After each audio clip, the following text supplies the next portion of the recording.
गरीब माँ और 5 बेटियों का गाजर घर। बाबूजी, रोटी बना दी है, खा लीजिएगा, मैं खेत पर जा रही हूँ। तभी खटिये पर से बूढ़ा रामा खांसते हुए बोला, अरे बहू, ये ले, मेरी शॉल लेती जा, बाहर बड़ी ठंड पड़ रही है। नहीं बाबूजी, इसकी जरूरत आपको ज्यादा है, क्योंकि घर में ओढ़ने को एक भी कंबल नहीं। माँ, आज हम तीनों भी आपके साथ चलेंगे खेत पर। पर बच्चों, तुम्हारे पास स्वेटर भी नहीं, सर्दी लग जाएगी।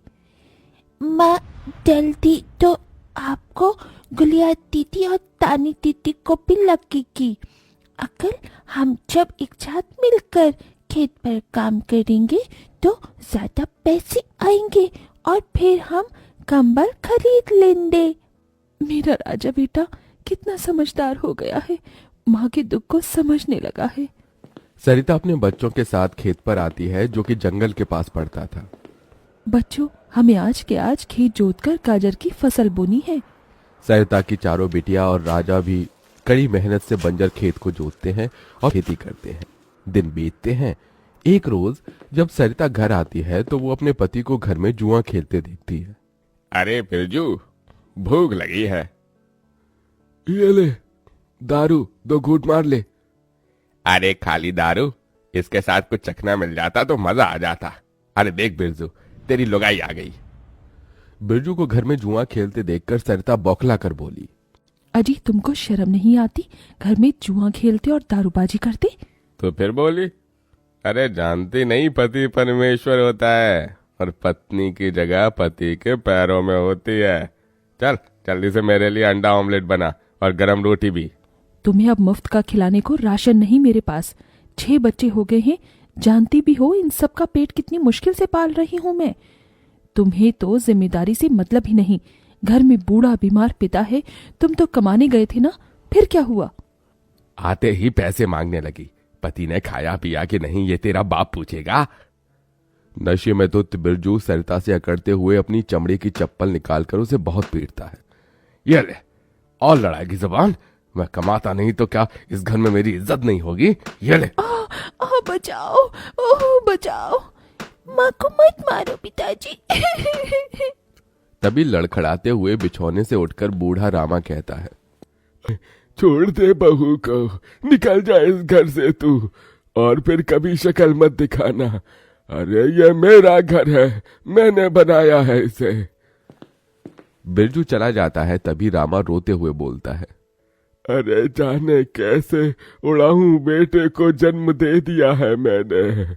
मेरे हाथों भारी गलती हो गई जो इसे तेरी शादी कराई। बहू माफ कर दे मुझे। पर उस 5 बेटियों की गरीब माँ का दुख इतना ही नहीं था कि एकदम से जोरदार तूफान उठा और झोपड़ी की छत हवा के झोंके से उखड़ कर गिर गई। हे भगवान, इतना भयंकर तूफान! तानी, गुड़िया, अंजू, तुम तीनों सोनी, राजा और मुनिया को लेके बाहर निकलो, मैं दादाजी को लेकर आती हूँ। उठिए बाबूजी। नहीं बहू, तू जा, मेरा समय आ गया है। तुझे उन 5 बच्चियों की सौगंध, तेरे बाद उन्हें देखने वाला कोई नहीं। जा बहू, जा। सरिता के बाहर निकलते ही पूरी झोपड़ी गिर जाती है। सरिता छाती पीट पीट कर रोने लगती है। बाबूजी। अरे कैसा निर्दयी है रे तू ऊपर वाले! क्या मिला आखिर, क्या मिला तुझे मेरा घर उजाड़ कर? तू खुद तो अपने घर में सो रहा है और मेरी 5 बेटियों को बेघर कर दिया। जवाब दे, तू बोलता क्यों नहीं? सरिता को टूट कर रोता देखकर उसकी 5 बेटी भी बिलख बिलख कर रोती है। चुप हो जाओ माँ, रो मत। माँ, मुझे जल्दी ठंड लगती है। हे भगवान, इतनी बर्फ गिर रही है, मुझे इस ठंड से अपने बच्चों को बचाना होगा। सरिता सबका दरवाजा खटखटाती है, मगर कोई भी मुसीबत में उसकी मदद नहीं करता। हार कर वो अपने जंगल वाले गाजर के खेत में आ जाती है और सब रात भर ठंड से कांपते ठिठुरते हुए बीतती है। माँ, बहुत भूख लगी है। हाँ माँ, मुझे भी भूख लगी है। तभी सरिता की सबसे बड़ी बेटी तानी खेत में देखती है जहाँ लाल लाल गाजर उगे थे। देखो माँ, हमारे खेत में तो गाजर तैयार हो गए हैं। फिर तानी अपने सभी भाई बहनों को गाजर तोड़ कर देती है। ये लो मेरी बहनों, गाजर खा लो। अपनी बेटियों को ठंड में ऐसे देख उस गरीब माँ का मन अपार दुख से भर जाता है। अपनी इस गरीब लाचार माँ को माफ कर देना बच्चों, तुम्हें ये ठंड भोगना पड़ रहा है। तभी एकदम से दिन का माहौल रात सा हो जाता है और तेजी से बर्फ गिरने लगती है। बाप रे बाप, एकदम से इतनी ठंड, ऐसी तो बिना घर के हम बच नहीं पाएंगे।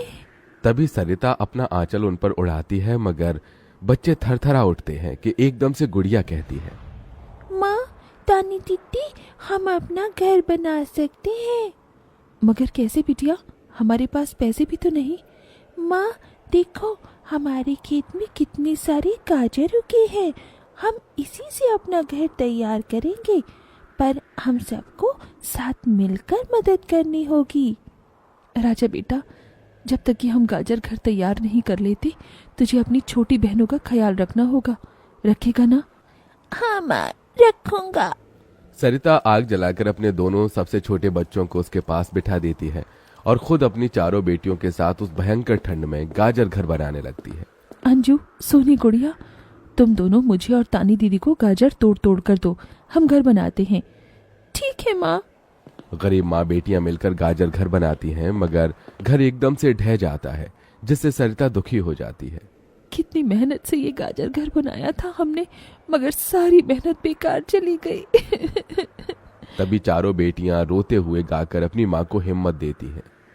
जिंदगी की यही रीत है, हार के बाद ही जीत है, थोड़े आंसू है थोड़ी हंसी, आज गम है तो कल है खुशी, जिंदगी की यही रीत है, हार के बाद ही जीत है। मेरी बच्चियों। रोते हुए सरिता अपनी बेटी को गले से लगा लेती है। वो फिर कोशिश करते हैं, कई बार उनका गाजर घर बिगड़ता है। तभी गुड़िया कहती है, माँ, अगर हम अपना गाजर घर मजबूत बनाने के लिए पहले लकड़ी फट्टे से ढांचा बना लें, तो फिर हमारा गाजर घर नहीं गिरेगा। सब ऐसा ही करते हैं, जिससे उस बार उनका गाजर का घर मजबूत बन जाता है। सरिता अपनी पांचों बेटियों और बेटे के साथ घर के अंदर आती है। तब जाकर उनके शरीर को गर्माहट महसूस होती है। अरे वाह माँ, दीदी, आप सबने कितना सुंदर गाजर घर बनाया है, और ये कितना गिलम भी है।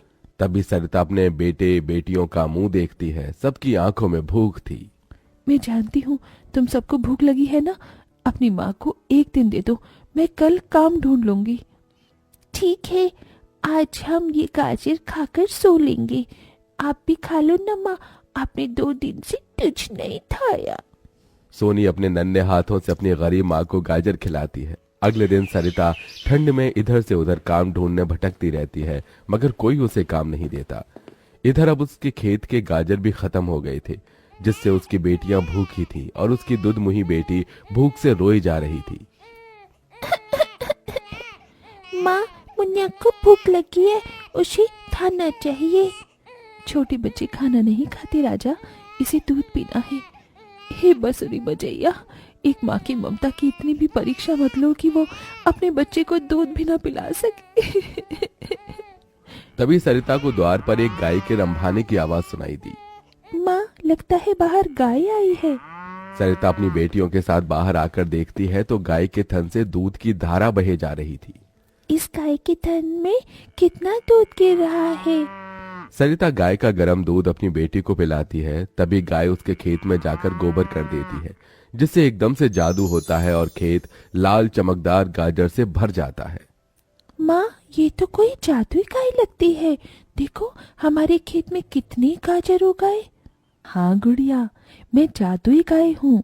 मुझे वरदान प्राप्त है, जिस भी बंजर खेत में मैं गोबर करूंगी वो फसल से भर जाएगी।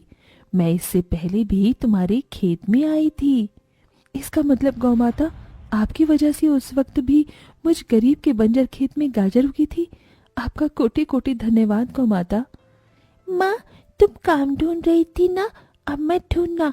तुम तो कितना अच्छा गाजर का हलवा बनाती हो, और गाय के दूध से खोया, घी, दूध सब बनता है। तुम हलवा बनाकर बेचो। सरिता उस गाय के दूध से घी खोया तैयार कर लेती है और गाजर का हलवा बनाकर बेचने लगती है, जो कि लोगों को खाने में स्वादिष्ट लगता है। उसकी अच्छी कमाई होती है, जिससे उसकी आर्थिक स्थिति ठीक हो जाती है और वो गाय उसके गाजर घर के बाहर बंधी खेत के गाजर और घर दोनों की पहरेदारी दिया करती।